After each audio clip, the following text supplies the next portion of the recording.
Ladies and gentlemen, hello and welcome to this special edition of PANGEA Talks.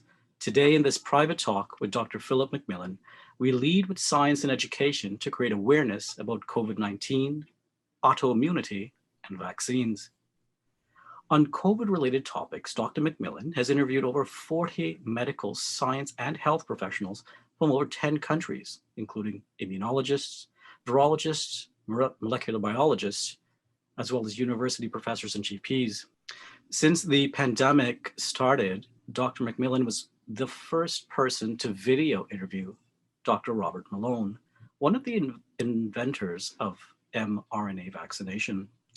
Just yesterday, Dr. McMillan hosted a medical discussion with 6 speakers and 2 panelists with over 7,500 registered attendees.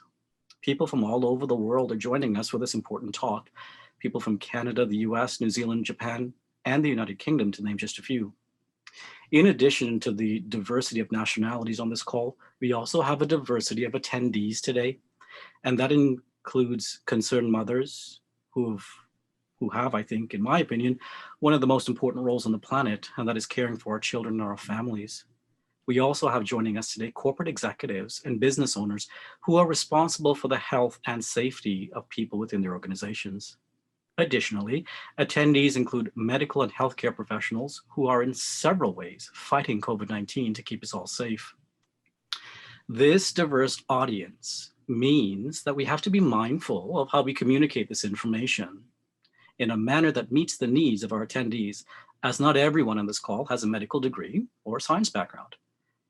Today, you'll be hearing terms that may sound new to you, but we'll do our best to explain them in the short time that we have together.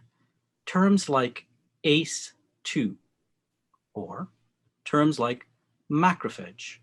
These are a couple examples of the new terms you'll hear today, and I invite you to grab your pen and paper to make notes if you're so inclined. This call is designed to be inclusive.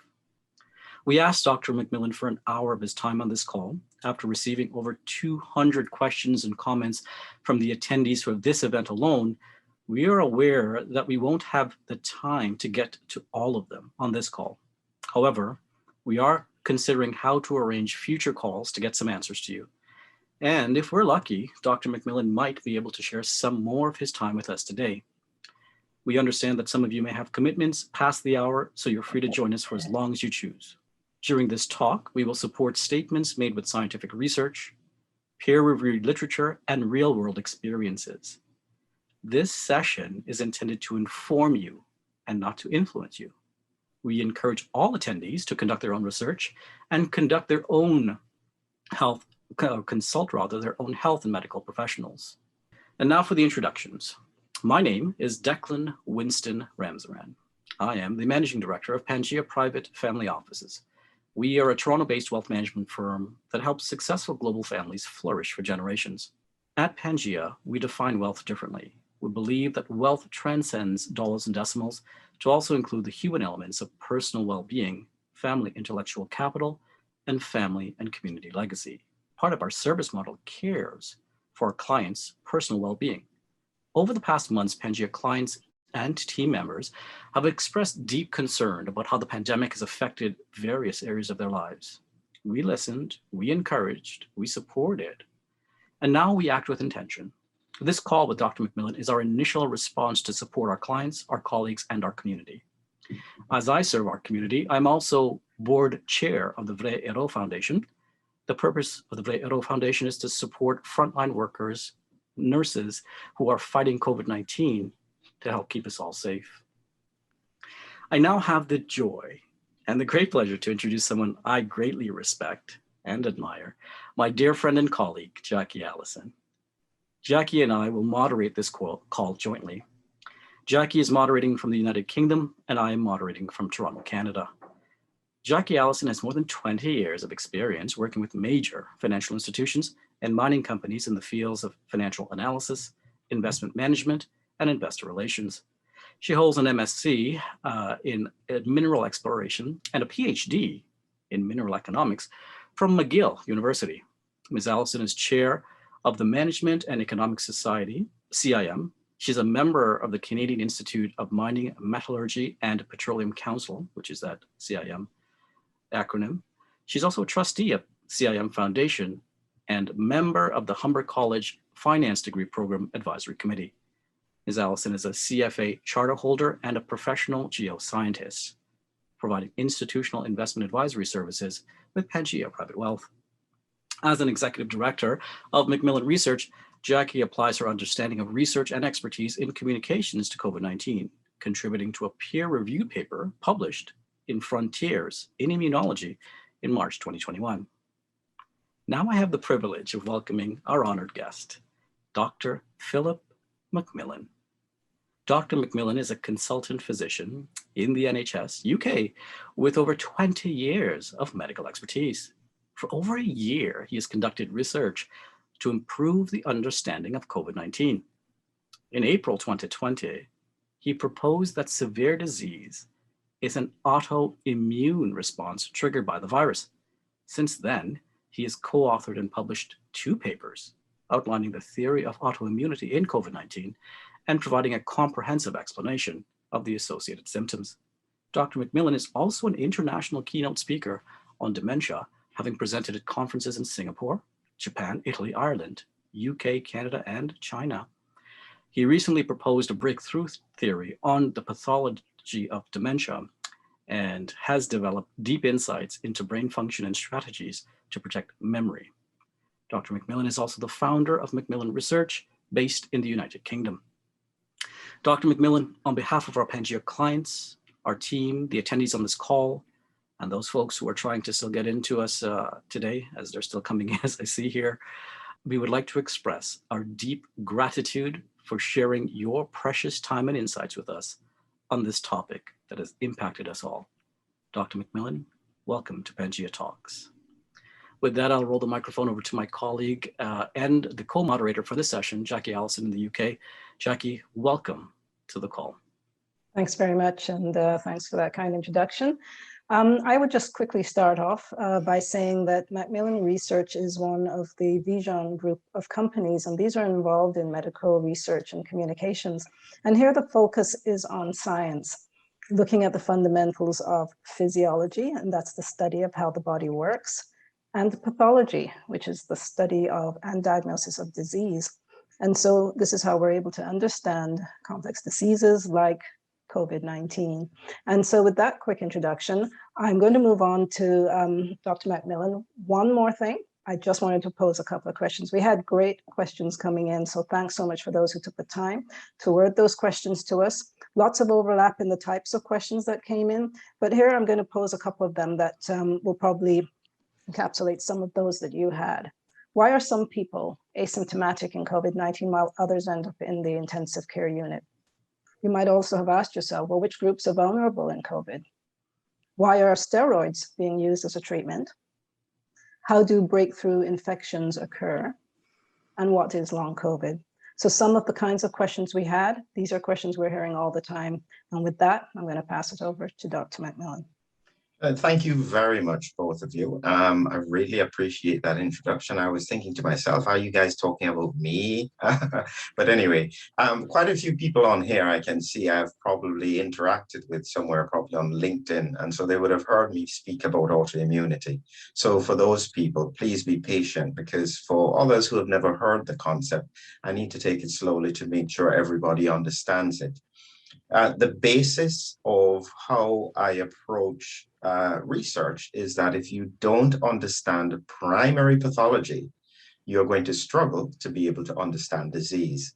And so this is the essence of the approach that I used with regards to COVID-19, right at the beginning of the pandemic, looking at the research and trying to work out some of the unusual characteristics that I was seeing. Why were so many patients having hypertension who were severely affected? Why weren't any children dying? Why weren't any neonates dying? All of these patterns were unusual for viral infection.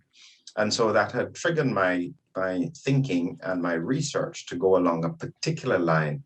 And that's what I've been focused on now for probably about maybe 16 months. And this is part of that journey, which continues to expand as I continue to share and understand from other people. So I'm going to start here with the presentation, hoping that you can see it here. And I think that I'm just going to do one quick thing before I start. I need to position this a bit better so that I am not, I'm able to see the camera at the same time. Okay, can everybody see that now? So I'm seeing exactly what you're seeing straight on. So today we're going to talk about COVID-19, autoimmunity and vaccines. I think this is a very, very important talk because we need to be able to understand the nuances of the disease to be able to try and figure out what's going to happen next. Our hope is that everything is going to be fine and that within the next few months, everything will settle down and there are no other problems. However, just in the same way that we need pandemic strategies, we also need contingency plans to look at what some of the patterns that can occur are. And so the first thing that I would like to clarify is this is based on my research.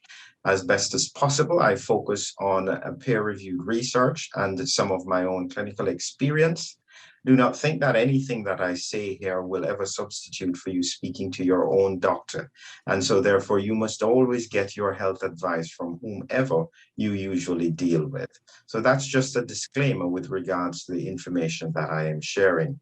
This information is not usually shared in the public context because I think some of it may be concerning for some groups, but that's fine. It's important for us to therefore have a good picture as to what some of the parameters are with regards to COVID-19.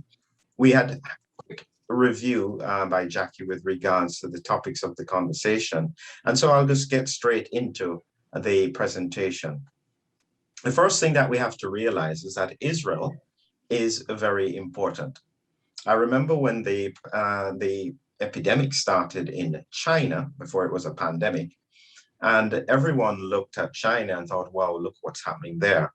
Then when it spread to Italy, everybody still looked and thought this is not going to happen to us. And very quickly, it spread across the whole world. Therefore, Israel represents our starting point because Israel started with one of the most aggressive vaccination programs in December, January. And up to today, there's over 60% of the total population that has been vaccinated, with over almost 90% of every person who is over 60 years old, which is the high-risk group. Here we have a pattern looking at the period from the 23rd of May to the 20th of August. I have always focused on seriously ill patients rather than just looking at mortality on a daily basis, because this represents when people start to get severely sick. And you can see that at some points in June, you saw that the death rate was, the admission rate was almost zero for quite a few days.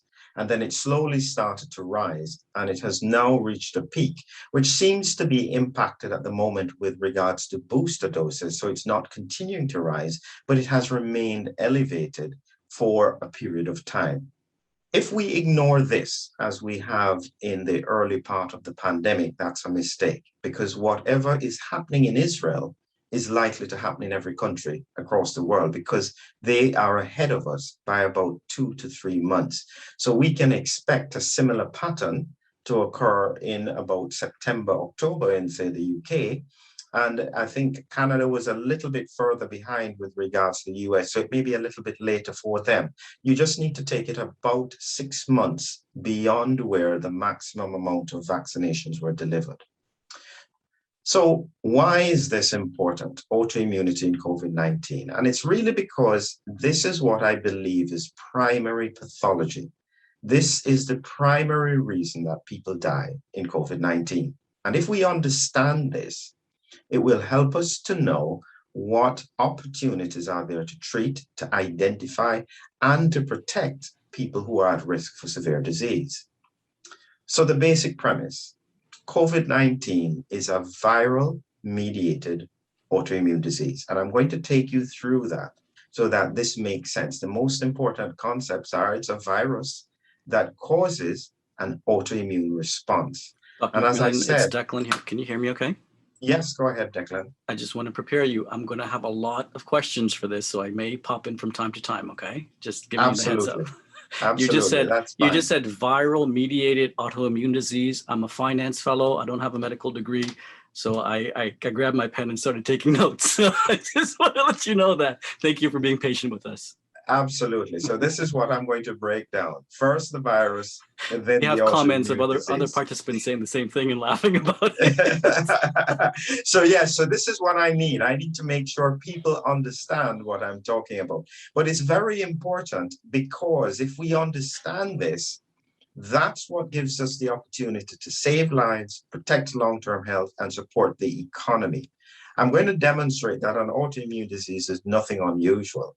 It's what we see all the time. But let's start with some basics. What is an autoimmune disease? So here you have this picture on your left in blue primarily. And this nice blue circle is what I describe as a plasma B cell. These are white blood cells that their only function is to produce lots of antibodies. These are these blue Y-shaped connectors that you see floating around, are the antibodies that are produced by this plasma cell. And these antibodies are very specific. They target a very particular area of a protein, which could be on, say, a virus or a bacteria, and they make them sticky. So that Dr. McMillan, just a quick second. So the white blood cells in our body produce antibodies. Absolutely. Look at that, full marks for me. Thank you. Excellent. Thank you. Perfect. Excellent. White blood cells in your body, named the plasma B cells, produce antibodies. Thank you. Antibodies stick to bacteria and viruses, and they make them attractive to other white blood cells to eat them. They're kind of like jam. They coat them with jam. That's what these antibodies do. And so they're normally produced in the body. However, in some circumstances, some of these plasma B cells will produce antibodies that stick to parts of our own body. It could be in the joints, and you have arthritis. It could be in the skin, and you end up with skin rashes. It could be on the heart. It could be on the lungs. And this is a normal part of what we face in medicine. Autoimmune diseases, where the body has produced antibodies that then target our own proteins and cells in the body. Does that make sense? So it's a mistake in many ways when that happens. It is a mistake. It's not supposed to happen. This is not what the body is supposed to do. And it creates quite a bit of damage because the body is designed to fight against foreign invaders. What happens when the body thinks that itself is the foreign invader and starts to attack it? That's an autoimmune disease. So here are a number of examples of diseases. I don't want you to focus too much on all the details. Just remember a few things. Firstly, these are all viral-mediated autoimmune diseases. What that means, in black, you have the words that represents disease. In this disease, it's HIV. In red, you have the word that represents the virus. That's the human immunodeficiency virus, causes an autoimmune response in HIV. If we take type 1 diabetes as another example, you have a number of viruses that can also trigger an autoimmune response after someone has been infected with it. We have a good example that many people have is rheumatoid arthritis. So if you think of all the people who you know at work and in the family who are on long-term immune suppression or steroids because they have an autoimmune disease, usually with joint pains, this is an example of likely to be rheumatoid arthritis. And one or two of the viruses that can do it is Epstein-Barr or CMV. So this is not unusual. This is why I've got this slide here, not for you to focus on the details, but to understand that this happens on a regular basis, why we have some patterns with some diseases. Does that make sense? I think all of us can think of someone in the family or friend or celebrity who has some sort of autoimmune disease. I can think of Toni Braxton. She was diagnosed with lupus back in 2008, and that's one of the items that I see there up in the top left. Absolutely. No, you just have to remember that her lupus may not have been triggered by a virus, but she does have an autoimmune disease. So that's the basic premise, that this is not unusual. Okay? So here I'm going to take you into the basics of SARS-CoV-2 or COVID-19. The principle is that we've got here a head that's cut in half, right down the middle. Well, you can see the ear, so not to worry about that. But inside here are the nasal passages. So this is the nose here, going into the nasal part, or the nasal passages. And then going down, here's the esophagus. And here you have the airway, the trachea, larynx, trachea going down into the lungs. This is the mouth with the tongue. And here you have all these viral particles. And so if someone was being exposed to these viral particles, they tend to go into the nose, and then they stick on here and cause the beginning of the infection. So I'll take you across to this area that has been expanded. And here we have a cell, and this would represent a cell lining the nasal passages. And on top here is a receptor called ACE2. I'll come back to this in some more detail. This is the one that's in slight orange. But the virus will bind to this. It will go inside the cell.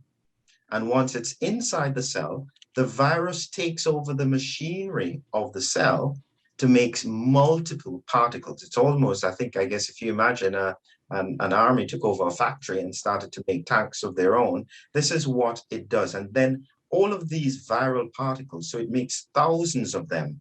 These then get expressed and they spread further.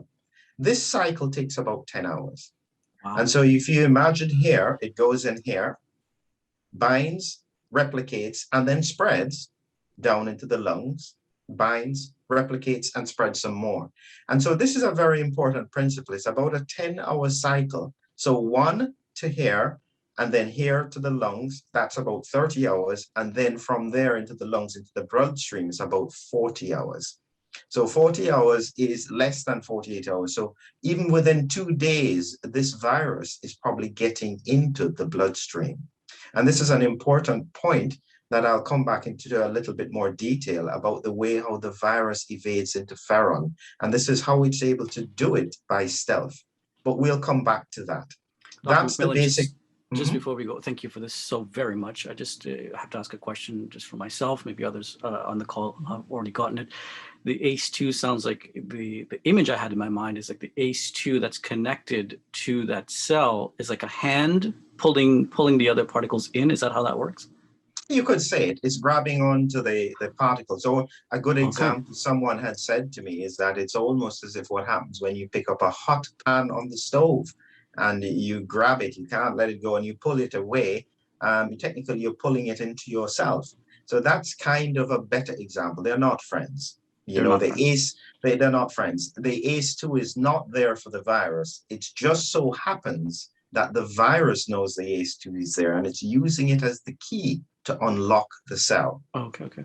So before we move on, quick question. So can animals get infected with COVID and transmit the disease? Well, Jackie, great question. Oh my gosh. That's a good question, because animals also have ACE2. And this is one of the things that we've seen recently in Denmark, where they'd culled a whole series, a number of minks, because they had become infected with the virus. And so therefore they thought that the only way to prevent further transmission was to get rid of them. But we need to be aware that yes, there is evidence that dogs and cats can get infected, but they don't get severe disease, but they can get infected. And so therefore, in theory, they could also spread the virus. And one of the interesting papers that we had seen was that in households where the owners were positive for SARS-CoV-2, up to 51% of the pets had antibodies. So it shows that they can also get infected by the virus. It binds to ACE2 anywhere. Thank you. Thank you for that. Okay. So let's go into a little bit more detail with regards to ACE2. As I said, ACE2 is not here for the purpose of the virus. It is a very important part of the physiology of the body. That's how the body functions.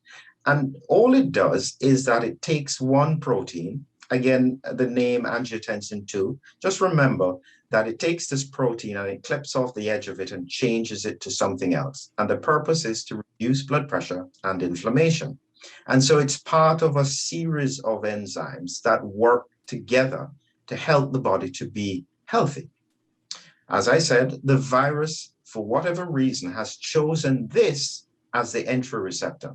And I'll mention an important point here that people are not aware of, is that the parallel disease to COVID-19 is MERS, which is the Middle East respiratory virus, very similar, causes a very similar type of disease with up to 34% mortality. But the entry receptor is not ACE2 with that virus. It's another one. It just happens to be another protein sticking off on the cell called DPP4. So the point is that ACE2 has happened to be caught in this pandemic just because this virus uses this particular enzyme to get into the cell. And that's the important thing I want you to grasp. This is purely accidental. This entry receptor normally functions for something else, but the virus has taken it over to get inside the cell to produce multiple other viral particles. And that point is going to be the center as to why we get an autoimmune response, because this is the critical target that the virus is after. Does that make sense?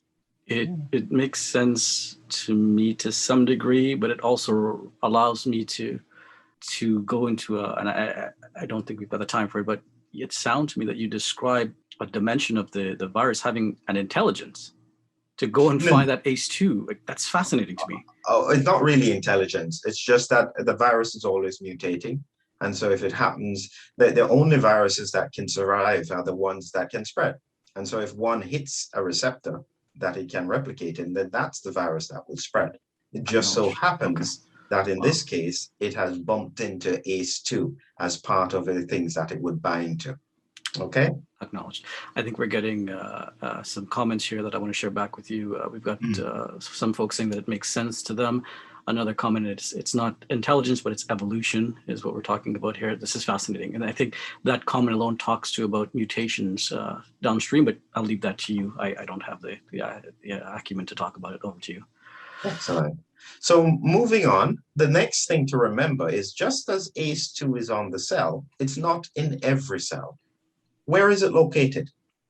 Primary locations, that's where you have the highest concentration of ACE2, are in the lungs, the kidneys, the small intestine. Secondary locations are the nose and upper airways and taste buds, the testes and the endometrial lining of the womb, the brain, and two cell types called platelets and monocytes. So those are secondary locations where we have ACE2, but probably not in as high a concentration as these three areas. That's important, and we're going to come back to it in a little bit. So this is the bit that causes the most confusion. Who is at risk of hospitalization with COVID-19 or severe disease? Because you only go into hospital when you can't breathe. Certainly the elderly. Some racial groups, Asians, Africans, have a slightly higher risk. And then these conditions: hypertension, obesity, heart disease, diabetes, kidney disease. This is so remarkable that in this disease, 99% of people who have died have at least one comorbidity. Now, I emphasize this because this is something that is the most unusual pattern in a viral infection. The people who are normally at risk for viral infection or severe disease are neonates up to 28 days old and the elderly. In this case, we have the elderly included, but we don't have neonates. When we looked at the UK figures, out of 150,000 deaths, only 2 neonates died. That's incredible. So it is completely unusual because neonates don't have a good immune system. So you would expect them to be extremely vulnerable to the virus, and they are not. So there is something unusual that is happening with regards to COVID-19. How is it that children and infants are escaping severe disease in the main, but people who have these conditions, and believe me, hypertension is not usually associated with increased risk of infection. That is very, very unusual. So this is where we go into the details. Now, Dr. McMillan, quickly before we go into this incredibly descriptive slide, you used a term comorbidity. Yes. help a fellow who's just trying to stumble along understand what that is? Yeah, a comorbidity or a medical condition. The best way of thinking of it is if you are taking a tablet, what are you taking? Or a pill, a pill. A Got pill. it. Okay. Yeah. Yeah, and that's usually your comorbidity. So you could have high blood pressure, you could have diabetes, you could have stomach problems, but you're taking a pill. And so that's a comorbidity. Mm-hmm. So it's associated with an increased risk in terms of COVID-19. This is what is very important for people to understand. And believe me, what I'm going to explain in the next few slides is going to place you above the majority of scientists in the world. It's a really important point. And so here is the bit that's very important. We mentioned ACE2 as being the entry receptor. Mm-hmm. But I guarantee you that if you ask anyone, a scientist or anybody who's talking about COVID-19, you ask them a simple question. Have you ever heard of serum ACE2? Most people have no idea that it exists. And there's a reason for this, because ACE2 was only discovered in 2000, and serum ACE2 was only discovered in 2005. I spoke with Professor Turner, who had discovered it, and he was saying it was really purely accidental that they came across ACE2, and then they went looking to see if there was a serum part of it, and there was. So let's explain what serum ACE2 is. There are a number of words that they use. You could call it serum, or soluble, or plasma, or free. They all mean exactly the same thing. So if we look across on the right here, this is a cross section of a blood vessel. That means we've cut through the middle of it, right? This is the side of the blood vessel. It's a tiny capillary. These here, these little pink blobs, are endothelial cells or lining cells. They're special cells that line blood vessels. On the surface of these cells is ACE2. And this is where it has an important part in regulating the pressure, the blood pressure in the lungs, as well as inflammation. And this is its normal function. It just so happens that in certain comorbidities, the body does an unusual thing. And the research suggests that this is a what we could call a counter-regulatory mechanism. It's doing it because it's trying to balance another problem somewhere else. And what it does is that it uses a very special enzyme called ADAM17, and it clips off some of the ACE2. So if you imagine you had 100 of them, you may find if somebody has early hypertension, it would have clipped off 20, so that 20 are floating in the serum and 80 are left on the cells. For somebody with severe heart failure, that number may be 70 is floating in the serum and only 30 on the cells. And this is probably because the body is managing levels of angiotensin II in the bloodstream. And for whatever reason, it needs higher levels of serum ACE2. That's the critical word. Serum ACE2 is what I need you to focus on. Not the ACE2 that is attached to the cell, but the ACE2 that has been clipped off and is floating in the bloodstream and circulating in the body in the bloodstream in the serum. And here is the interesting bit. They did this study last year. This big study came out about in 2020 in the Lancet. And they went across the world, and actually it was a Canadian study. It was initiated in Canada, and they were doing it for a number of years. They got 10,000 people across the world, and they measured the levels of their serum ACE2. And they found some patterns that are important. What they found is that the most important determinants of the levels are first sex, males. Males are more frequently affected than have higher levels than females. Ancestry, East Asians and Africans have higher levels than would say Orientals and Caucasians. BMI, body mass index, or weight, obesity, elevated. Then you have diabetes, age, blood pressure, smoking. Cholesterol doesn't really have much of an impact. So when you're thinking about these comorbidities, it then would explain a simple principle. if you have a male who is East Asian or African, who is overweight with diabetes, over 60, with elevated blood pressure and smokes, they would have the highest level of serum ACE2. Does that make sense? So to me, the words make sense, but I'm looking for how to apply it, because I've read headlines that folks actually from Africa, some data is being shared that folks in Africa have a different response to what's going on with the COVID virus, which I think you're aware of as well. But I'll leave it to you to decide when to share that information. Yes, that's an important point. But what we would do is, in terms of this, let's concentrate on what is happening in, say, the first world countries. When we look at the first world countries, definitely we see that certain groups have a higher risk in terms of numbers, and definitely in terms of gender. Males 60 to 40 have a higher risk of dying of COVID-19. There is no sensible reason for a virus to target men more than women. It just doesn't happen normally. We don't see that in most conditions. So it's a very important point. And one of the only things that I can see that could explain it is the connection to serum levels of ACE2. And to put it in context, if you have serum ACE2, it must have an impact with regards to the virus. It should either protect you or make things worse. It's unlikely to have absolutely no effect. And so this is where I'm going to explain the principle of autoimmunity with serum ACE2. Again, we have three sections of a blood vessel. In this section... Just before we get started, I do have a question here from one of our attendees. The question is, if ACE2 is bringing the virus in the cell, where is the virus going when ACE2 has been clipped off? Okay, now you have to remember that ACE2 is lining the airways when it is coming in. And so that's how the virus then spreads in the lungs.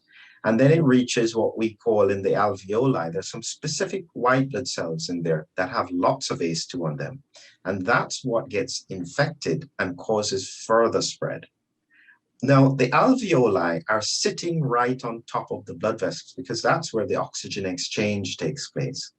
And so the virus can then get into the bloodstream once it has reached the alveoli, and that's where most of the virus is located before it then gets into the bloodstream. And so even though you may have less ACE2, it doesn't prevent the virus from still infecting the lining cells and still spreading throughout the body. And so are you saying that not all of the ACE2 gets clipped? Some of it not goes all the into ACE2 is clipped. You will always have ACE2 attached to the cells. And so whichever ACE2 is there, the virus can still use that to infect the lining cells of the blood vessels. So that's part of the inflammation that would occur. It's just what happens to the serum ACE2 is absolutely critical in terms of understanding autoimmunity. So this is the bit that's very important. We have three blood vessels here. Each one is cut down the middle. You could imagine that this is the blood vessel of a young person, young and healthy. All of the ACE2 is attached to the cell so that even when the virus seeps in, it gets in, it binds to it, gets into that and spreads further. Then the body is aware of it, settles it down, the inflammation settles. In this situation, you have some of the ACE2 is clipped off and floating in serum. The question then becomes, what happens when the virus gets into the bloodstream? Will it bind to the serum ACE2? Absolutely. We know that there's strong evidence that the serum ACE2 will bind to the spike protein of the virus. Now, you have to remember that was possibly thought of a therapeutic to try and manage COVID-19. We were thinking of injecting recombinant ACE2 to bind up the virus so that it would neutralize it. So we know that ACE2 is likely to have an impact on the virus. The question is it good or bad? Now, here is where we proposed the principle of autoimmunity. Over here, this big cell, this is a cell with the nucleus, is a macrophage. It's a white blood cell. It's one of the bigger ones that eats lots of things. And it's what we call an antigen presenting cell, because after it has eaten a bacteria or virus, it then advises all the other cells about what antibodies to produce.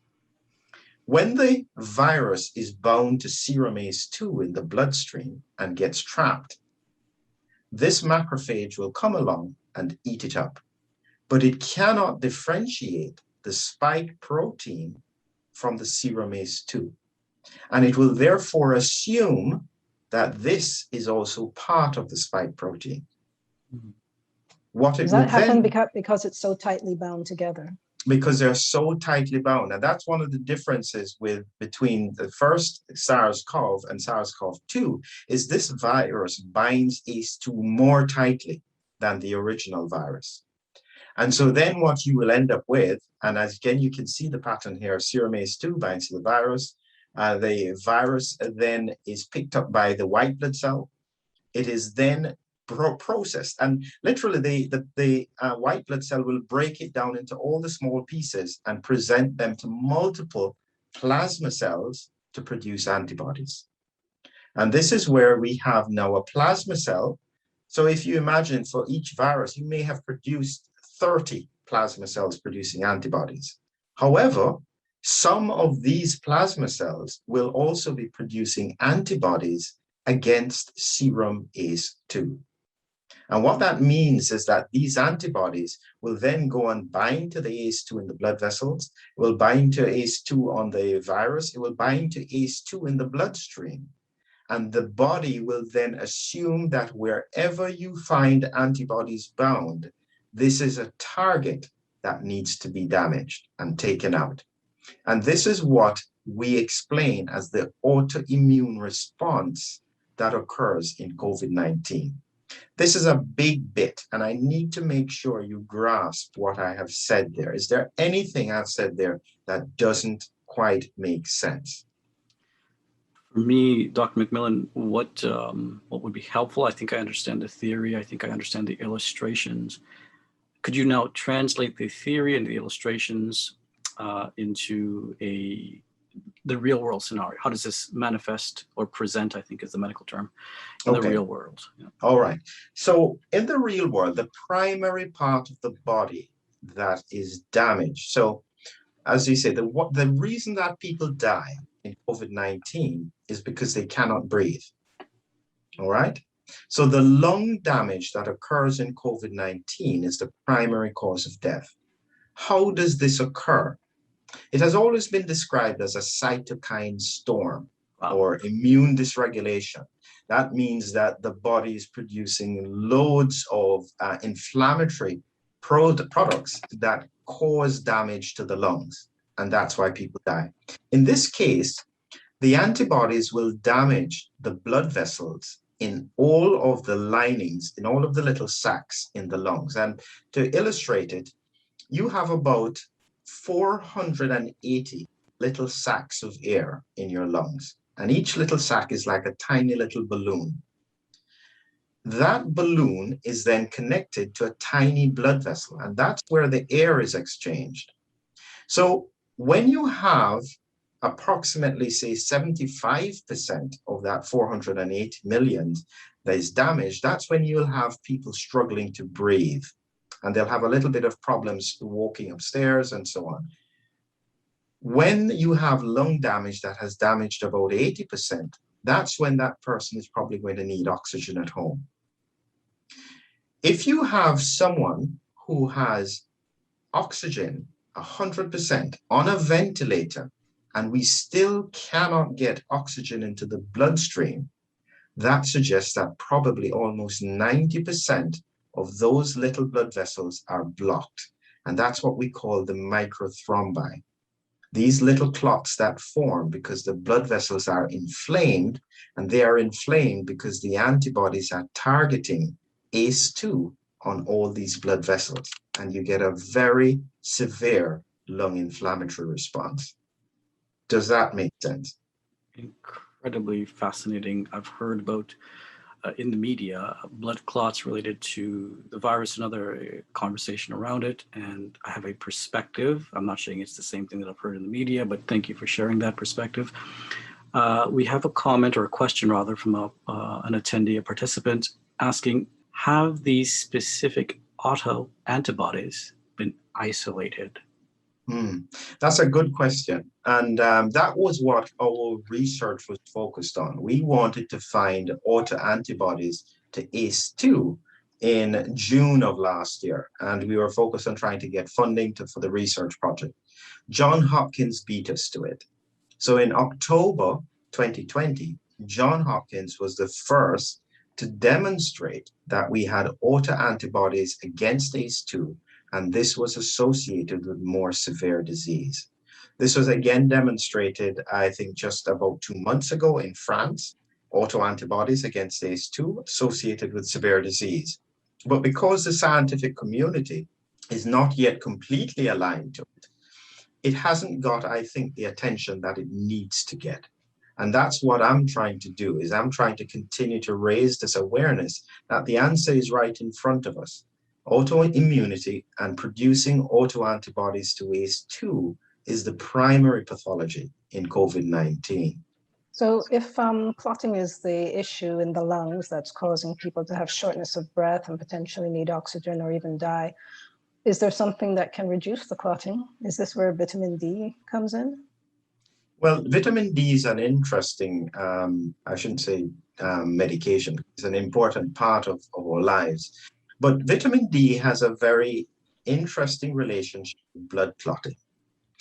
It's well known from research that if the levels of vitamin D are low, we have a higher risk of conditions associated with clots. DVTs, clots in the lungs, and strokes. And the reason is quite simple. It's just that there is an inverse relationship. So when vitamin D is low, the blood clotting factor fibrinogen goes up. And so therefore, when fibrinogen is up, you have a higher risk of making clots. So in the context of severe COVID-19, if somebody is vitamin D deficient and they're making multiple little clots in the blood vessels of the lungs, if their fibrinogen levels are high, they're going to make more. And the difference between life and death on a ventilator is oftentimes very small percentages, maybe 2 or 3% extra blood vessels that are still there that will make you survive, as opposed to not being able to. And this is where vitamin D is critical. And there's no, it's an essential part of our body. So there would be no logical reason not to emphasize that for everyone, we need to have the correct levels of vitamin D in our blood. Okay, that's great. Is there anything we can say about why steroids would work in this kind of situation then? Well, this is what we use to treat all autoimmune diseases. Steroids are usually a central part of treatment. And actually, and this is why it's so important, we have all the tools already. To be frank, in most autoimmune conditions, we try not to use steroids because of the side effects. And so we use other disease-modifying drugs. And those are things like, well, hydroxychloroquine is an example, and this is probably why some of the conflicting research was found. But there are other drugs like cyclophosphamide, azathioprine. All of these drugs are drugs we use to manage and modulate the immune system so that it doesn't do severe damage to the organs. And so all the tools we have are there, as long as we accept that this is what we're dealing with. Dr. McMillan, I know I'm just keeping an eye on the time, as a moderator should do. I know we're just at the top of the hour. I know we've got quite a bit more to cover. So I just want to let our attendees know that we'll stay on to get through the material, but we understand if you want to stay on as long as you need to, you're more than welcome to join us. But I do have some questions here that folks are asking. You can decide, Dr. McMillan, how you want to address them now or later in the presentation. One question here in the comments is, how do we prevent the antibodies from connecting to ACE2? You mean once they have autoantibodies? The autoantibodies, yeah, well, the best option is to try and block the production of autoantibodies. I guess, let me think carefully with regards to what else we could do. So if we have the antibodies ready, the other way would be to mop up these autoantibodies. And another example of treatments that could potentially work in severe COVID-19 is plasmapheresis. That's where we try and take these autoantibodies out of the bloodstream to try and reduce severe disease. This is another example of a mechanism that we use to treat autoimmune diseases. And so the question actually is, what are all the options available to manage autoimmune diseases that we already use that could also be used in COVID-19? That's probably the simplest way to answer that. We have a whole range of treatments that are usually managed by rheumatologists. We could use them and they would make a difference, because at the moment in a viral infection, our primary therapy are immunosuppressive drugs. We're using steroids, and we're using drugs that we would use in rheumatoid arthritis. And that supports the principle that this is an inflammatory or autoimmune disease as the primary mechanism for severe pathology. Thank you for that, Dr. McMillan. I wondered if, and once again, I'll always look to your guidance on this conversation, is now then an appropriate time to introduce a new term that's out there in the media headlines, and some folks who have asked, ivermectin. Did I pronounce that correctly? Yes. Well, I think that if I start talking about ivermectin now, that's going to probably go down a different route. But let's just say ivermectin does look as though it could be extremely important in COVID-19. And so in that respect, there is a specific mechanism that it probably is using, but I will come back to that towards the end. Thank you. I appreciate that. So it leads us to an important point about mucosal immunity in COVID-19. This is something that we've heard bandied around in the news, and it is an exceptionally important principle. So the first thing to realize is that your immune system has multiple compartments. And this is an example where you have the airway. The upper airway is one compartment. The skin has another compartment of immune cells. There is the gut, which tends to take up almost 95 to 98% of the immunity, because all of the white blood cells are fighting bacteria and fungi in the gut. And then you have the blood immune system. That means that when any of the barriers are breached, you have a backup immune system that can deal with any kinds of infections. So in the context of COVID-19, you would have the upper airway being the most important immune compartment. And it's important to differentiate them, because sales is different from marketing, from retail and distribution, from research and production. They're all different departments in a company.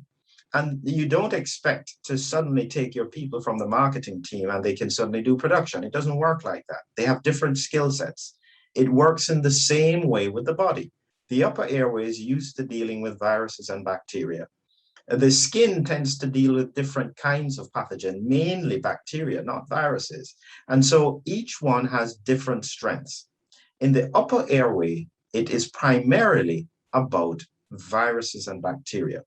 And when you think about your, what we call lymphoid tissue, or a good example would be your adenoids. You know, when children have their adenoids removed, it's usually right at the back here, or your tonsils. People who have recurrent tonsillitis, you can, if you open your mouth quite wide and you look at the back, you'll see your tonsils.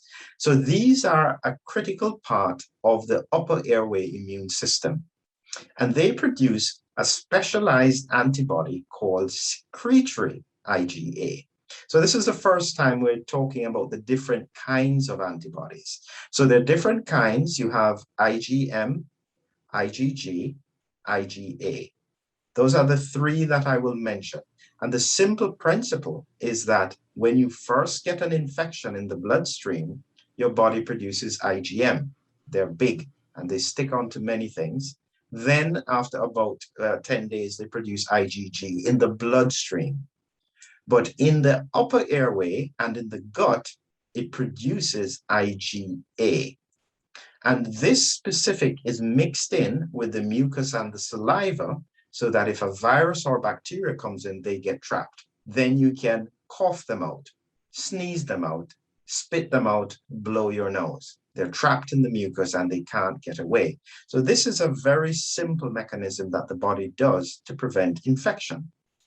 As you can see here, this here on this picture with the cross section of the head is the snot. And in green, these Y shapes, this is what we would call the secretory IgA in the secretions. They would bind to the virus, and then you would cough or sneeze them out in a normal cold. And most importantly about this virus is that the secretory IgA not only binds to the spike protein, but it binds to other proteins on the surface of the virus. So it's what we call a broad epitope, multiple points on the virus that it can bind to and therefore trap it in the mucus and allow us to get rid of it so that it doesn't bind and get into cells. And this is an essential part of how the body will fight a viral infection. This is where we need to look at what could possibly be happening in terms of vaccination. What is the mucosal immunity that we see? Because in the news, you hear that vaccination reduces transmission. That was the first thing, is that it should have prevented infection, but it doesn't after a period of time. This is how it works.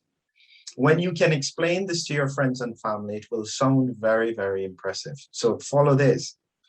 When you have early stage after the vaccine, so maybe in the first 2 to 3 months, the serum levels of IgG are high, which is what we want. That's what we're checking for the antibody response.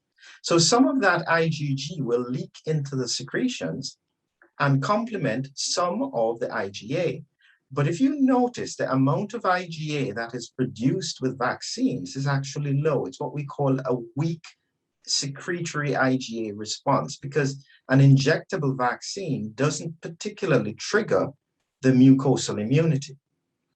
Therefore, as time goes by, in about 6 months, you have low levels of antibodies and you have low levels of IgA. It's unable to bind onto the spike proteins. And again, it will only bind to the spike proteins and not the other parts of the virus. And therefore, at the late stage, you start to have the breakthrough infections. And you can see in this picture here, this hopefully can clarify it. Early stage, lots of IgG mixed with a bit of IgA. Everything is blocked, but it's only binding to the spike protein. That's fine. Reduced transmission. But 3 to 6 months later, weak serum IgG, weak serum IgA can't block it. You get a breakthrough infection. When you compare that to natural infection, so somebody who has already had COVID-19, they have multiple epitopes. And this will bind to various parts of the virus and therefore prevent infection. So it's not that somebody who has previously had COVID-19 can't get infected, but they're less likely to have an infection because of the broad secretory IgA that is produced. Does that make sense? There's a lot going on there. So I guess we did have a question from someone about whether, you get better protection from having had the natural infection versus maybe just a vaccine. So it looks like you get broader coverage. Does it last any longer? Yes, it will. It will last longer. And there's a very important point with regards to the natural infection that we haven't really spoken about. And this is the point that differentiates natural infection from, say, vaccine-mediated immunity. And this is, I'll actually do this interferon slide before I say anything about the Delta virus, is interferon. One of the most interesting things about this virus is that you don't even get a stuffy nose. Only 5% of patients get a runny nose, as usually children. Interferon is normally the warning system. So when the virus does its first replication in the nose, normally the cells that are infected start producing interferon to warn the other cells, stop making proteins because there's virus around. In the context of COVID-19, it has some very special proteins that block this warning system. And so therefore it's able to infect the nose, infect the lungs before interferon is produced, which is why we see that pattern of asymptomatic transmission. People have no symptoms. They're still spreading the virus, because the body's interferon has not yet been triggered. And the interferon is like the warning signal or the smoke alarm. Just imagine that your smoke alarm has been switched off. By the time the fire has gone too far, that's when you notice the heat and the smoke. It's too late. That's the same principle with regards to interferon. It represents our smoke alarm to warn the body that we've got virus present. And an interesting pattern that was noticed by the NIH was that 10% of severe cases had interferon autoantibodies. That means people who had antibodies against interferon, which would also block that signaling pattern and make them more at risk for the virus to evade protection. That's a critical part of understanding why natural immunity is so much better, because it doesn't allow the virus to evade with interferon. And therefore, a person who has already had the infection, even though they can still produce virus, interferon will be triggered, warning the lungs that virus is present, and it can therefore impact on the replication of the virus. Very rarely do we see someone who has had a previous infection end up having severe disease, although they can also become reinfected. And so just making a quick point with regards to the Delta variant, which produces a much higher viral load, up to I think 1,000 times in some papers. It's much more transmissible, and it can possibly cause a viral pneumonia. That means inflammation in the lungs, along with a cytokine storm. Truthfully, we don't have enough autopsies to be sure what's going on. It's associated with increased number of hospitalizations, but it's still a question as to whether or not it's associated with increased risk of death. Younger Quick question there. Yeah, go ahead. Are the unvaccinated responsible for new variants like Delta? Yeah, this was one of the bits of information that was floating around. Just remember the principle in terms of when you are vaccinated, you produce a weak secretory IgA response. So you will produce some IgA, but it won't be enough to block the infection. So what then happens is that the virus can still replicate, but only the viral particles that can evade the IgA will be the ones that will therefore spread. There was a very interesting paper published from Los Angeles, and it did find that the evasion of the virus, or the mutations or the variants that was able to evade IgA, tended to occur much more frequently in people who were vaccinated than who weren't. So it's important for us to stick to the science in the context of people who get infected. If people who were unvaccinated were the cause of variants, in my opinion, this is now my opinion, we would have seen a lot more variants in the first wave of the pandemic. That was when it was in China, all through Europe. Our first variant was only in September 2020. So it doesn't add that when you have the virus going all through, it creates variants. The virus will just continue to replicate as normal. It has no resistance to needing new mutations. So it will just continue along its current line.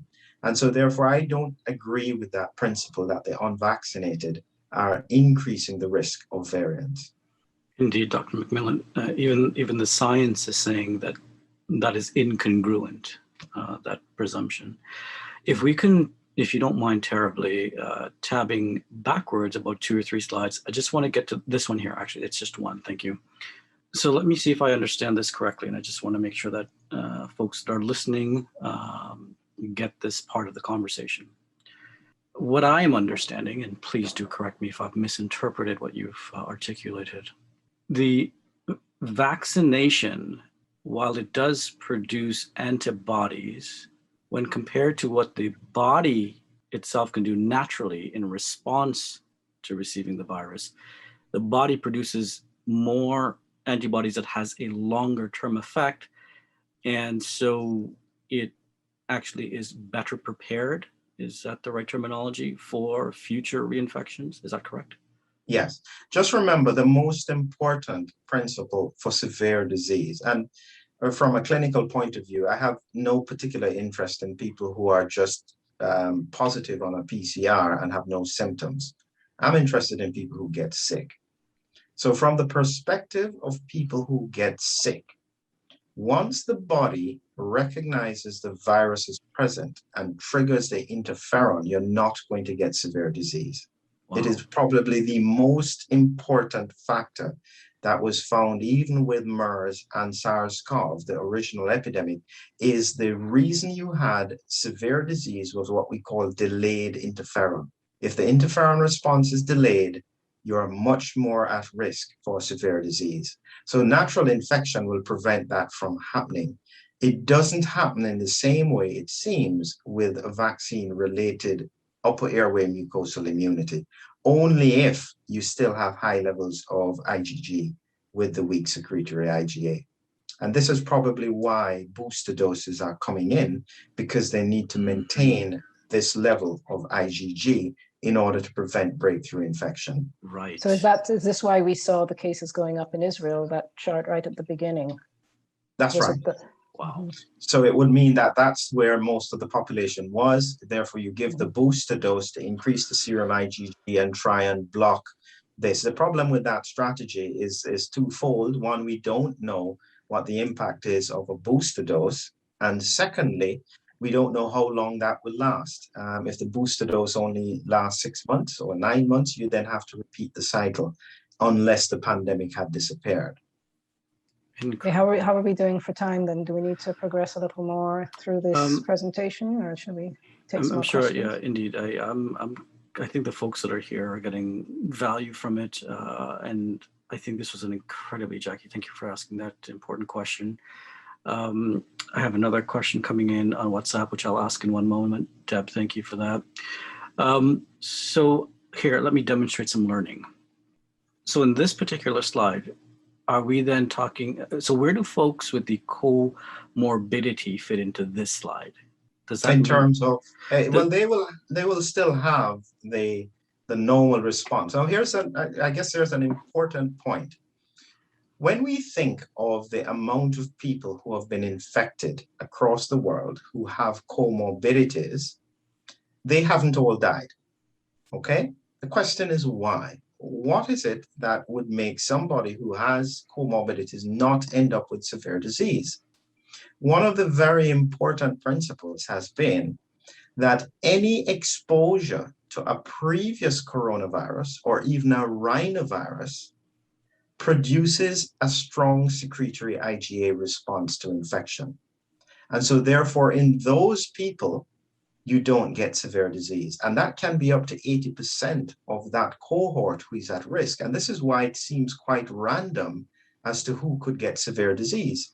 Some people, even though they have all the comorbidities, don't get any kind of response to the infection.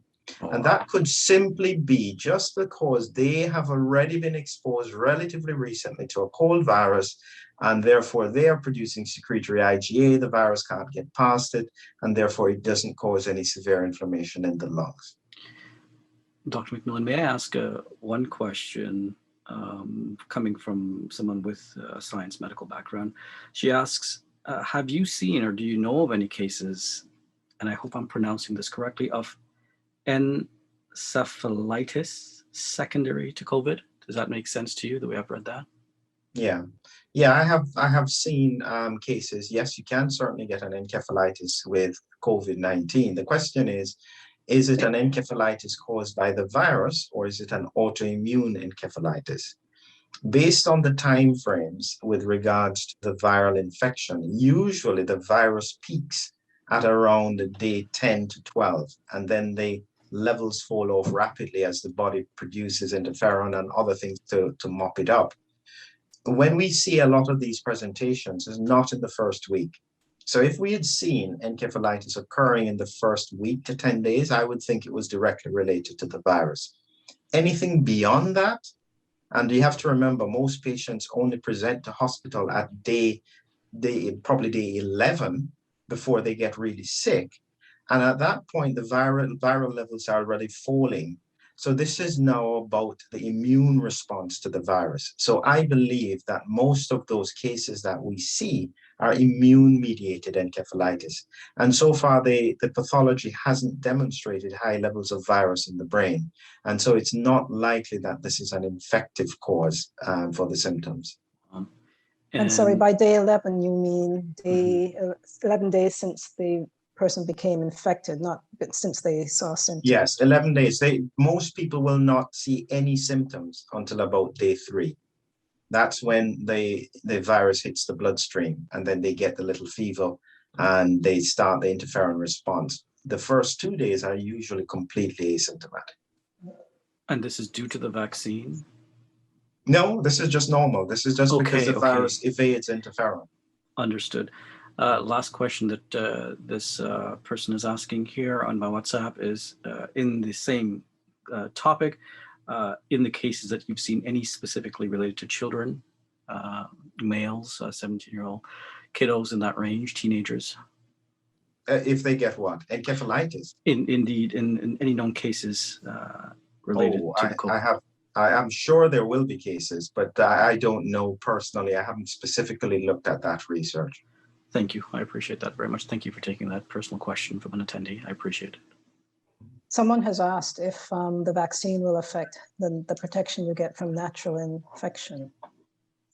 I don't think so. I have heard that the vaccine could impact on the way how the immune system responds, but that's a supposition. I don't know of any research that says that if you get vaccinated and then have an infection, it's any less than someone who just had an infection without the vaccine. Truthfully, time is going to tell. Is going to probably the best descriptor of that, and we'll know that in probably another 6 months to a year. I want to let you know, Dr. McMillan, that we've got some great encouragement from some of the comments here that I'm reading. Folks are saying things like, this is great stuff, keep going. Time is not an issue, we're learning so much. So I just want to share those words of encouragement with you. Thank you. Great, thanks. So let's roll on. We have some other important points to cover. And we're now coming into the immune or the autoimmune responses with regards to vaccination. Now, this is part of the reason why I have these conversations privately, because I'm not saying these things because I want people to be worried. I'm just looking at the science and predicting what is likely to happen. And so based on the autoimmune principle that I've detailed below or previously, what does it mean in the context of vaccination? So first few things. And this is an example of the adenovirus vaccine platform. They've just taken a normal virus that infects, I think it was a chimp virus. So it's a simple virus. They've used the shell of it and put the DNA information inside it so that this can get in the cells once it's injected, and then trigger cells to then produce spike protein, which will then trigger an immune response, and you get antibodies. So these are quite remarkable pieces of technology that we've been able to do to achieve this.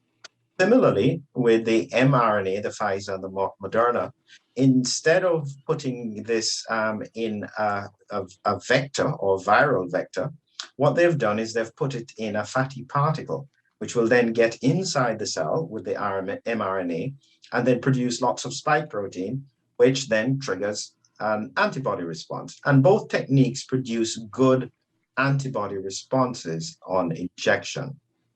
So why would there be any question or concern with regards to autoimmunity?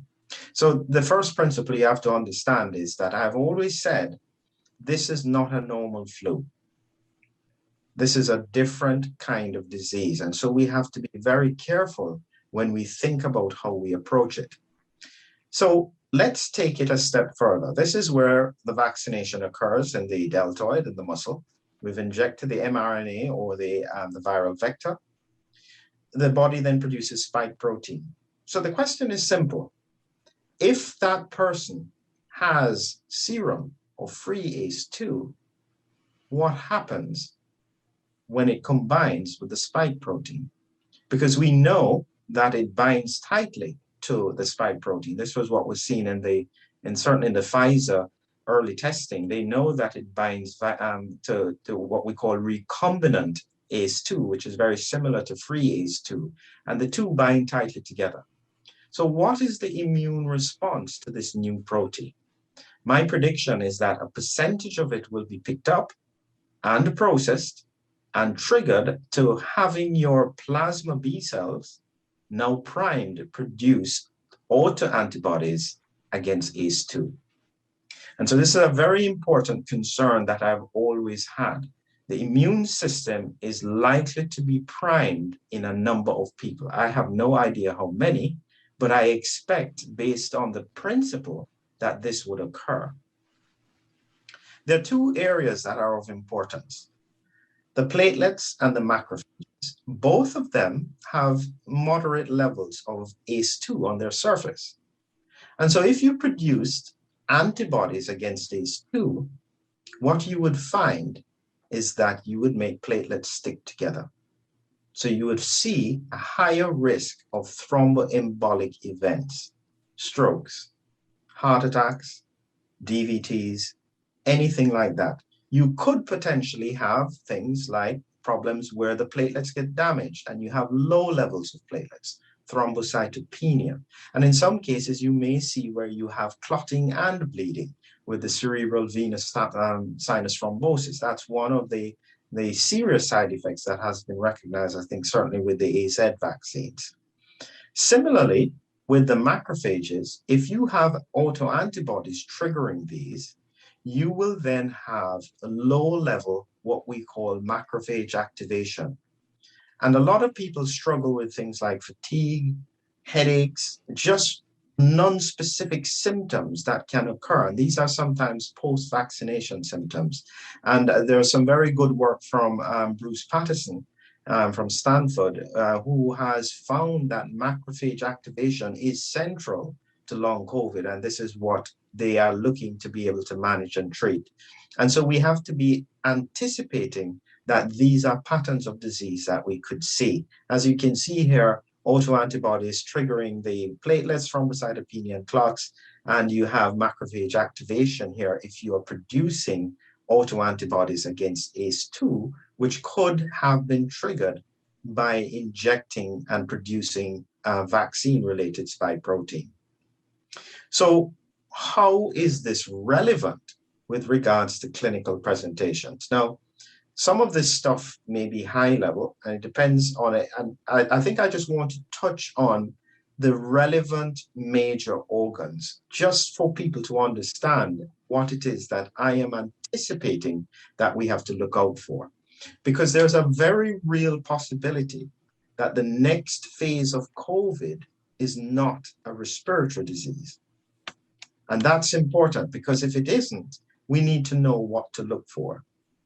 So where is ACE2 located? As we said, lungs, kidneys, small intestines. Those are the primary locations, as well as some of the secondary locations, including the brain. So what would you see? If it was lungs and you have an autoimmune response that was chronic, you would have long and persistent lung endothelial inflammation, which would probably cause a condition we call pulmonary hypertension. It's very vague and it's very difficult to diagnose. What it means is that the blood pressure in the lungs is elevated, and patients usually have shortness of breath on exertion. And when we do all the tests, it's fine. It's very difficult to diagnose, and it takes specialized tests to do it. And you really have to be suspicious for it to find it. But the critical thing is that patients will struggle with breathing problems with no clear idea as to why. You can have early pulmonary fibrosis. There's an increased risk potentially of lung thromboembolism. When we look at the kidneys, you could have problems with hypertension, and this will depend on some people, depending on what the mechanism of their blood pressure control is. You could have quite intractable hypertension or worsening control of blood pressure. Definitely, you would be looking out for worsening kidney function with a condition we call nephritis, which is inflammation of the kidneys, or nephrotic syndrome, where the kidneys are losing a lot of protein. And these are things we would have to be suspicious of to be able to look at, because in truth, all of these conditions can happen in the normal population. What would make us think that this could be a complication of an autoimmune response? Additionally, small intestines.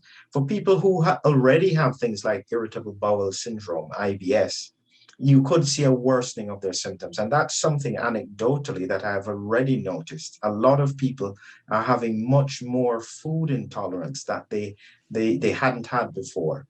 You know, bowel inflammation, worsening of colitis, all these things could occur. And again, they are very difficult to identify because these are things that may already be there. They just get worse. In the terms of nose and mouth, upper airway, loss of smell, taste problems, and sinusitis are the main. I'm probably not going to pemphigus. It's quite a specific autoimmune condition where you can have little areas of fluid inside the mucous membranes, which can burst and cause a lot of inflammation in the mouth. Not to worry about it. But the main point is that you have ACE2 on the taste receptors and ACE2 connected with smell. So it could have a long-term impact with regards to that. As well, as I mentioned before, low platelet count, thromboembolic events, as I said, with heart attacks, strokes, and clots on the lung. And these are the main criteria of a monocyte activation, which is fever, fatigue, headaches, and swollen glands. And I'm expecting that we could see a lot of this with very non-specific symptoms that patients are having for a good period of time. One of the ones that has been discounted, and I think we have to be very careful, is the impact on the testes and the uterus. Now, we do know there is high ACE2 content on the sperm cells themselves. And so if you have a low-grade autoimmune response, it could have an impact on this and therefore increase the risk of infertility. And we have already seen that quite a few women have got menorrhagia, which occurs after vaccination. So we know, therefore, that it is actually having an impact on the lining of the uterus. And so we do have to be aware of this. And just remember, it's not necessarily this is something for everybody, but small numbers make a big difference over a large population. A 1 to 2% change suddenly has a huge impact in a country. And so we have to be aware of it. Sorry to interrupt you. Can you just tell people what menorrhagia is? Oh, that's excessive bleeding with the period. And the reason why that's important is that it's one of the few areas that we can see change because it occurs frequently and changes would be noticed with women. And so in that respect, it probably reflects, if it is occurring, the risk that it could be having other impacts that are not so easy to see. As well in the brain, we could see an explosion of dementia over the next few months to years, mood disorders, insomnia. And we have to be prepared for these things because it's important that when we speak about vaccine safety, we understand that we're talking about short term. And over the 4.4 billion doses that have been given, we have seen a small number of impacts. However, we have no idea what the medium or longer term impacts are. And that's very important for everyone to understand when we are looking at making long-term decisions, especially when we think of the impact it could have on kids. So that's probably my biggest concern with regards to that, is that we know they're low risk for disease and we don't know medium and long-term impacts with regards to vaccination. And I emphasize this point when I pulled this out from Israel. This has recently come out. And what we can see here is a picture. So without a shadow of a doubt, above 60, you can see a huge benefit for vaccination here in the impact of the reducing of severe cases, okay? However, what we have to be careful of is speaking about efficacy when we're talking about using vaccination even in younger people. When we look at the 12 to 15-year-olds, if they'd been vaccinated, none had severe disease, but 0.3 had severe disease in the unvaccinated. What that means is this is per 100,000. It means 3 in a million. And so therefore, in order to prevent 3 severe cases, you would have to vaccinate 1 million 12 to 15-year-olds. I'm not sure if people understand that this is what these numbers mean. And it makes a difference when we are starting to think about risk and benefit. And we really need, as a population, to become far more savvy with the science and understanding what the science means. And you could take even up to the age of 30, technically up to the age of 30, if you add this together, this is 3.4. So out of every 100,000 people who get COVID, you will have 3.4 who would get severe disease who are not vaccinated. And then you'd have to ask, is it actually in the interest of that group to vaccinate 100,000 to save 3.4 from severe disease? These are ethical questions and practical questions that we all have to reflect on. But you can't do it if you don't have a good grasp of, one, the science of the benefit, and two, the important question with regards to potential, and I emphasize the word potential, risks that could exist because we don't know medium and long-term data. Dr. McMillan, numbers are a bit of a specialty for me. I enjoy them. I know you can do a lot of great things with numbers. I know you could also present numbers in a way that may not be giving the full picture. So this table I'm probably seeing for the second time, and I remember seeing it for the first time, and I had 100 questions. But for the time that we have now, I may have 1 or 2 only to ask. Oh, sorry. I'd like to apply the understanding. So when we hear in the media that the vaccine is around the conversation about vaccine efficacy, I want to now apply an understanding with the data we're seeing in front of us. I think if my math is correct, the numbers work out to be for every million people we vaccinate, then there's a reduced severe cases of 3. Well, you just have to look at, this is about severe cases per 100,000. Okay. So you could say 0.3 in 100,000. It just doesn't equate to a whole person. So I prefer to say 3 in a million. I prefer that. So it's 3 in a million, correct. So we're on the same page. Okay, so please carry on with that example. So you're saying we have to vaccinate 1 million people to reduce the severe cases of 3, is that correct? That would be correct in this age group. So if you took it into the 16 to 19 age group, you'd have to vaccinate 16 people. I mean, vaccinate 1 million to reduce the risk of 16 having severe disease. So that's about efficacy. Okay. And you have to remember, but when you look at it in terms of, look at 80 to 89, that's only 81% efficacy, but you are reducing severe disease in over 200 patients per 100,000 vaccinated. So although efficacy looks low, this benefit is high. Does that make sense? Jackie, maybe you can share that with the audience. Does that translate? Well, I think he's talking to absolute numbers here when you look at the cases per 100,000 or per million, because in that higher age group, so many people are more people are vulnerable. You're actually preventing a lot more people from getting very sick. So, you know, if you're thinking about, well, what justifies the risk? If you can save a lot of people, that's usually a good thing. And so you're saving a lot more people in the older age group. But when it gets to the really young, is it worth, the question that I guess people have to ask, is it worth exposing 1 million children to the vaccine and some of the risks there that are not fully known or understood to prevent 3 children in the 12 to 15 age group from getting really sick?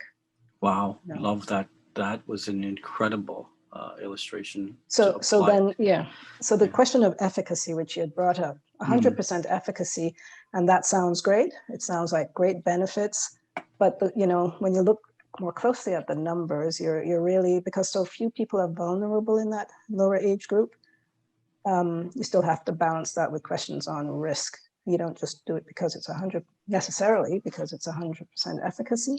You still have to ask yourself the question, what does that really mean in terms of numbers? Thank you for that. I appreciate it. Dr. McMillan, did you want to add another example or perspective on these? Because I think it's an important, I would love for folks to take away this understanding in a way that they can explain it to their friends, families, and colleagues. So if I could jump in one more please, yeah, that Jack, you're please. asking. Yeah, So let's have a look at the 40 to 49 age group. Severe cases, 16.5 per 100,000 versus in the unvaccinated versus 1 in the fully vaccinated. So if you just simply look at the difference, you have prevented about 15 people in that age group from getting sick, right? So per 100,000. So if you simply say 15 over 16.5 gets you to that efficacy number, if you understand what we're saying, right? That percentage, 93%, roughly 93.9, call it 94% efficacy, because 15 out of 16.5, 15 and a half out of 16.5 didn't get sick, didn't get severely sick out of 100,000. So the numbers sound really high. What we're missing is that you didn't just have to vaccinate 16.5 people, you had to vaccinate a lot more people to get that number. Oh, and interesting there, because it just clicked in my understanding that we're talking about who got severely ill. These aren't numbers about fatalities, correct? Yeah, that's just severe illness, yes. Oh, okay. And by severe illness, I think the definition that whoever's doing the research is probably saying is severe illness defined as someone who had to be hospitalized. Is that correct? That would be about right, yes. Okay, understood. So in my original, when I first thought about efficacy or the way it was presented, I thought, well, if it's got 90% efficacy, vaccinating 10 people means that you save 9, but you actually have to vaccinate 100,000 or 1 million people to save 9. Wow. Okay, this is revelatory to me. I'm glad we unpacked this. Thank you for taking the time to talk about this in more detail.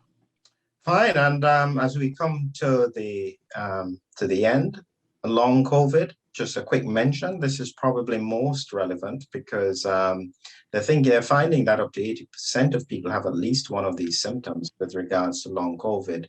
And as you notice here, fatigue and headache are the two big ones in macrophage activation.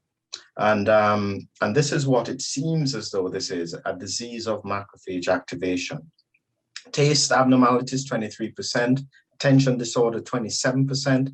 And so this can have quite an impact on people who are working in industries where they need focus. And so we shouldn't discount long COVID when we're thinking about strategies to prevent disease. And you have to remember, I'm looking at this broadly so that people have an understanding of risk benefit.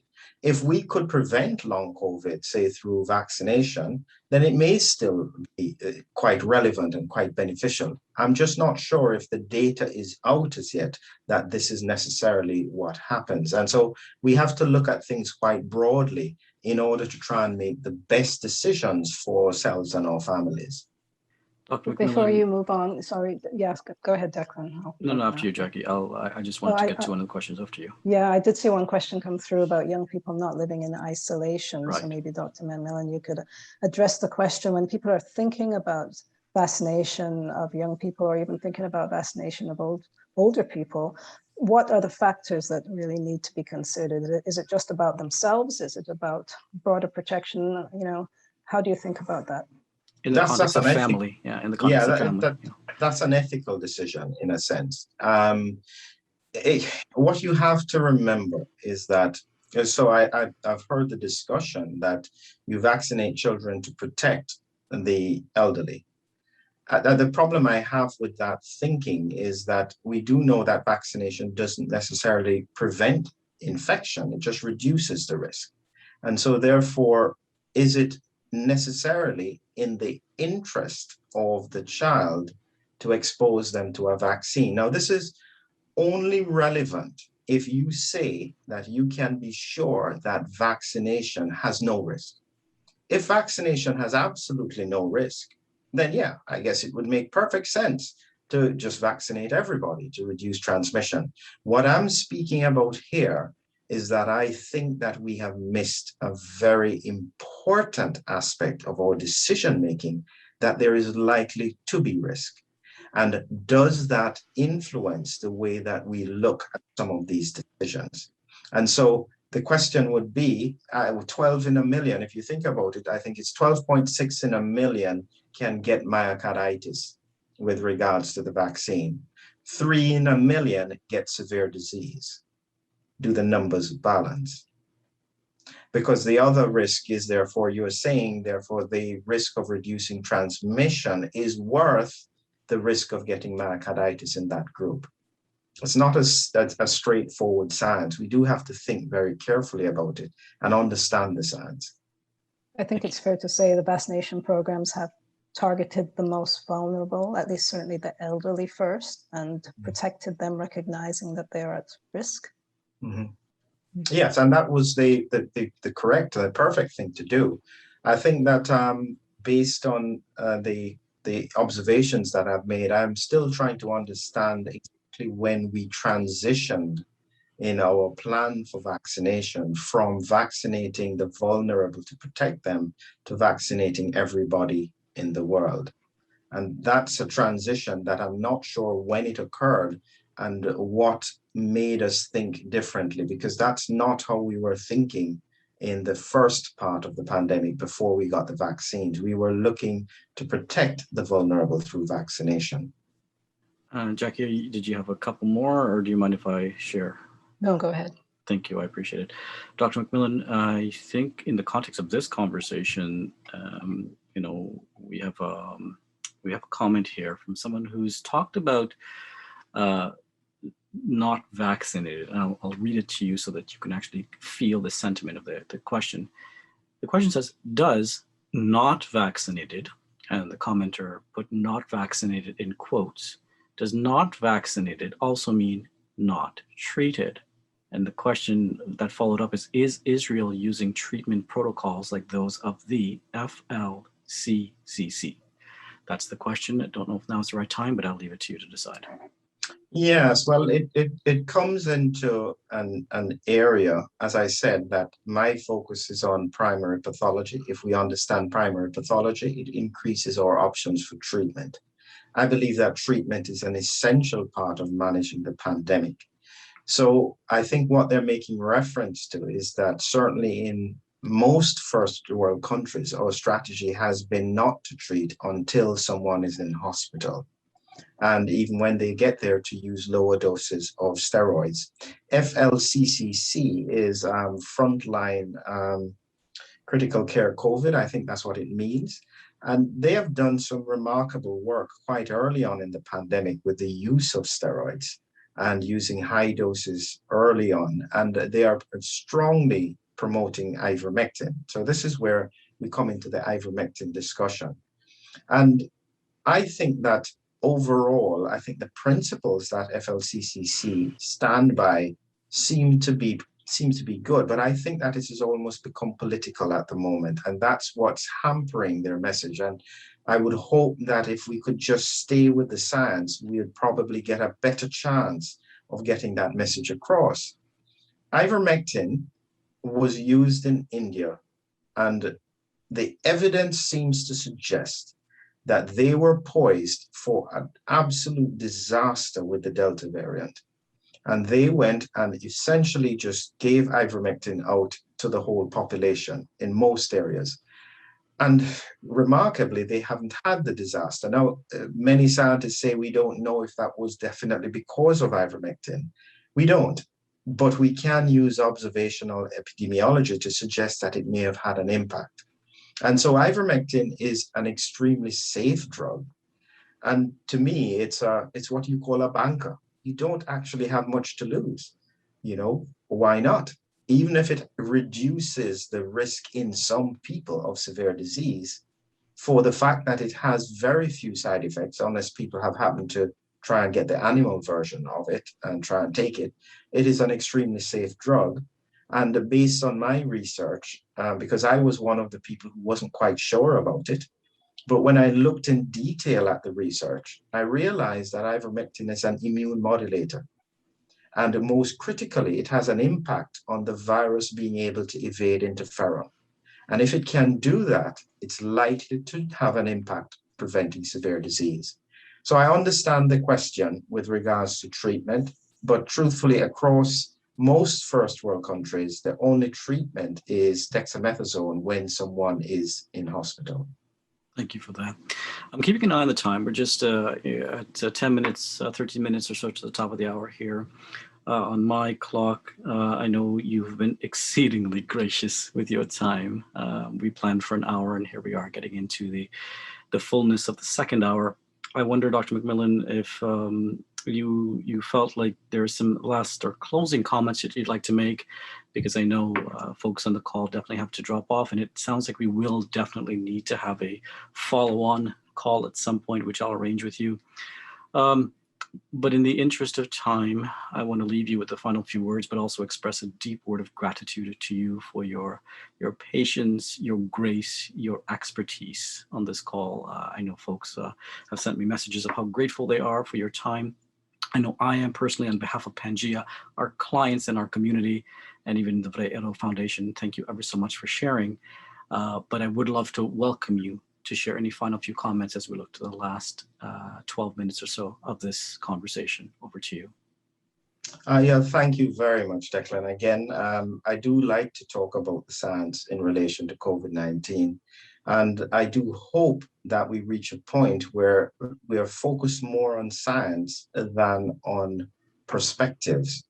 And that's what we need at this point, because my greatest anxiety is that if the trend in Israel is going to be replicated across the world in the next 3 to 6 months, we are going to be in a situation where we really need to understand what's going on. If we didn't understand the first phase of the disease, we are definitely going to get confused in this next phase of the disease.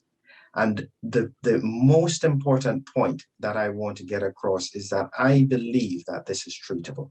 I believe that we already have all the solutions that we need, but we need to frame the disease correctly to know what we're using, why we're using it, and when we're using it. And that's how we can save lives. Thank you for sharing that. I do definitely want to give Jackie a few more moments to contribute to the call, and you've been asking any further questions. It's amazing to me that you even give us a 3 to 6 month timeline in terms of I'll use this visual analogy, the wave that we'll be washing across from Israel and the changes we'll be seeing here in North America and even in Europe, where you're located. I wondered if that's the reason some governments here in Canada are already talking about a future potential lockdown later this year because of this spike or change that we're about to see. That's just on our radar. And I think that's something that people on this call are aware of. And I wanted to just raise it in conversation with you.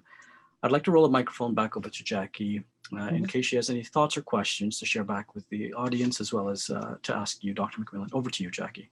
Sure, thank you. I think quite a few people had questions about COVID and the immunocompromised. So those people who have, immune diseases. Can you maybe comment a little bit on that? This is another outlier in COVID-19, is that the people who we expect to be most vulnerable in a viral pandemic are people who are immune suppressed. Quite remarkably, when you actually look at the deaths, and I'll probably use this as a last share. I'm just going to quickly share an image that I think is quite interesting here. Let me see if I can find myself again. And tell me if you can see this here. I can see it. Yeah. So when we look at the diseases that are associated with severe COVID-19, and this is based on the CDC figures of 540,000 people admitted with or hospitalized with COVID-19. Hypertension is right at the top, and obesity right with it, and diabetes, all the things that we had discussed in terms of serum ACE2. But as you run down this list, you're not seeing any of the autoimmune diseases. No SLE, no rheumatoid arthritis. They are not in the top part of all of these conditions that are associated with severe COVID-19.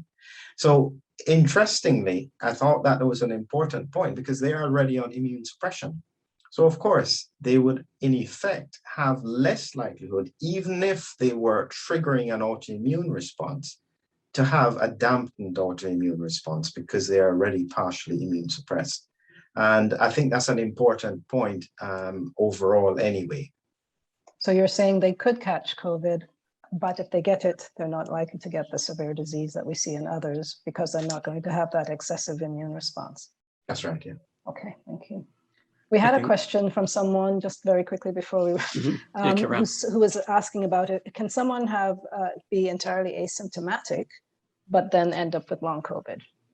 Yes, yes. And that's an area that we're specifically looking into. We have a few ideas with regards to research as to why that is occurring, where they almost can trigger an autoimmune response that is associated with gut immunity and sometimes upper airway immunity, but without severe COVID-19.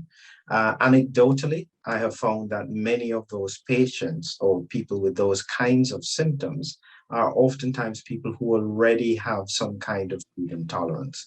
That's an area that we're looking into at the moment. Mm-hmm. Thank you. Thank you, Jackie. I know we've got some comments in the chat here around how difficult it is to make a decision around vaccines when the media and other areas, the government conversation around it are making it mandatory for school and work. We definitely understand. We live in communities where this is the case, and we won't cover those, what I would describe as political decisions, but I do want to acknowledge that that's some of the frustration that people are feeling, and I want to make sure that the attendees know that we're hearing you loud and clear. For this call, we intended specifically to lead with science, to educate and create awareness so that we can make informed decisions. We have a comment here, Dr. McMillan, which I'll share back with you. It says, this has been a great presentation about and a discussion, and it's refreshing to hear about the science without any agenda or emotion. So I think this is exactly what we actually set out to do, to present the science and lead with science. So thank you for that comment. Another word of thanks for sharing your time and expertise. I know we still have about 5 minutes, which are valuable, precious minutes. Dr. McMillan. I have a question. Well, there we go, Jackie, please, over to you, please. Yeah. Any brief comments on the recent full approval of the Pfizer vaccine? Comorbidity, I believe it's called. Well, yes, that's so what I would say is that they have fully approved the Pfizer vaccine. And my question had been, I couldn't see what value that was to Pfizer because they were already having their product sold along emergency use authorization. There was no advantage to the company. So my question was, why would Pfizer even want to have full approval? Well, it does look as though there was a slight adjustment in terms of the way how this was phrased. So there is full approval for the Pfizer product. I think it's Comirnaty. But because there are large stocks, certainly in the USA, of a Pfizer vaccine that had already been pre-ordered, I think up to 200 million doses, those doses that were already pre-ordered will still be under emergency use authorization. So in reality, it's not actually any different from before, but it does seem to strengthen the hand of the FDA to be able to insist on mandates because now the vaccine has been fully approved. But in reality, it's still going to be under EUA, which is an interesting situation. What is So the new EUA? Can you share that? Emergency use authorization. Emergency So use, okay. yeah, so it still has no liability to the company, which is again an advantage. And is that new the version that's marketed as the new vaccine? Is it available? As far as well, it doesn't. I don't think it's available as yet. And I just noticed somebody asked the question: is it the same? quite truthfully, they did say in the detail that there may be slight differences. But the trouble is that those slight differences are likely to take into consideration the Delta variant. So I would suspect that the new vaccine should be, I guess, a bit better than the original one. But I don't think they can afford to say that, because if they say that, then everybody will insist on having that one and not the old one. So that's a bit of politics that seems to be tied in with the whole approval situation. Jack, you can keep going. We've got 2 more minutes left. I just want to give you a heads up that with our friends over at Zoom, they have us for a hard stop at 3 Eastern time. So we may be shut down mid-question, but you have 2 more minutes if you'd like to use them. Well, someone had asked, can the vaccinated shed the virus to the unvaccinated? Wow, great question. Well, so, I mean, truthfully, in the original Pfizer documents, they were concerned about that possibility. But I have still not been able to grasp whether or not it makes too much of a difference, in the sense that even if someone was producing lots of spike protein and it was exhaled in the breath, if it's inhaled by someone else, I'm not sure if it would necessarily trigger too much of a response other than mucosal immunity, which probably I don't know, quite truthfully, and I'm not sure if it actually has any relevance. Thank you. Over to you, Declan. There's something interesting that in the last minute that I asked earlier on in our research as we were preparing for this conversation, and I wondered to myself about the summertime and being outside with family and always having to, apply insect repellent, and I wondered, how come the insects, the mosquitoes, aren't able to spread this virus? Because it seems like we had issues before with this, and we talked about it, but you may have had a comment or thought on this about mosquitoes spreading the SARS-CoV-2. I think that I did see some mention of that at some point, and it because they bite somebody, and so therefore, if there are viral particles in the bloodstream, they could go into the mosquito. However, I don't remember if mosquitoes have functional ACE2 that would allow the virus to be able to replicate in the mosquito, and so therefore they can't transmit it. I think that's as much as I have seen, but the mosquitoes have not really been on my radar for treatment. Yeah, I appreciate that very much. We've got the last number of questions coming in, and I'll try to ask them for as much as we can stay on to the meeting. There's a question, a comment, a request for a comment on COVID vaccine and MS patients. I know it's broad, but over to you in whatever way you choose to respond to that comment or question. I usually recommend anyone who asks me a question specifically about whether or not they should get vaccine is to reflect on their own personal risk. We know what the comorbidities are, with hypertension, heart disease, diabetes, kidney disease. If they have those conditions, they are much more likely to be at risk for severe disease. And we know that the vaccines do help in reducing the risk of severe disease in that group. So it's MS on its own.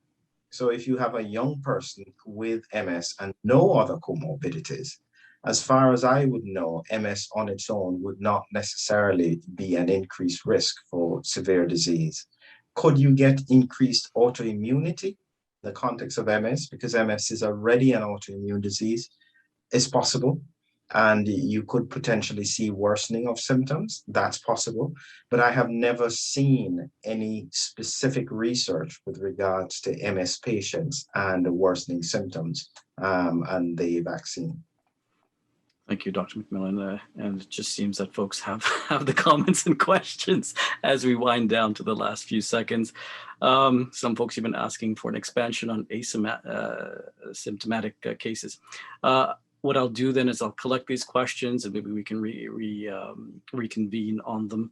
I'd love for you to just leave a last few words as we look to wrap up this call for the folks on the call who've taken the time, who are concerned about their families. Any final few thoughts you'd like to leave them with, Dr. McMillan? Over to you. Thank you all for listening. I hope that the information was valuable. Just remember at this point, it's important that we all have to take a responsibility to looking at the science that's associated with COVID-19, reflect carefully on everything that you do, and do anticipate that this pandemic is not over. So I do think we have a way to go in terms of managing this disease, and we all have to be prepared for that in whatever way we can. Thanks very much, Dr. McMillan. To the attendees on the call, we will be editing this video, and there will be a recording that is made available to the participants so that you will be receiving that in the weeks to come. If you do need to reach us, there's an email address that was provided for your invitation and the login instructions. Feel free to use that email address to get back in touch with us. And with that, I'd like to just invite Jackie to the conclusion of this meeting to add any final concluding remarks that are important to her that she'd like to convey to our attendees on this call. Over to you, Jackie, for any final thoughts. Thank you. Yeah, just to say thank you to everyone. Education is so important. It does empower when you have some information to base your decisions on that are grounded in science. So it is an evolving space. So, you know, one has to stay updated and see how things evolve. But we do appreciate everyone and all the questions that came in. It's wonderful. Thank you. Thank you, Jackie. Thank you, Dr. McMillan. Goodbye from across the pond here in Canada. And you guys have a fabulous rest of your Sunday. We'll be in touch soon. Bye-bye for now. Thank you.